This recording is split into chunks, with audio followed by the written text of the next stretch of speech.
қазақ елім мекендеген күн ғасыр. Наурыз, наурыз, тіршіліктің бастауы. Наурыз, наурыз, ақ арманның асқағы.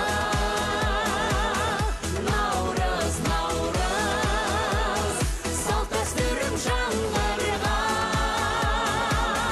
Наурыз, наурыз, қазағымның аспаны. Наурыз, наурыз, ақ бұлақтар тасқан күн. Наурыз, наурыз, күннің нұры шашқан күн. Сағынысып құшақ жайған күн.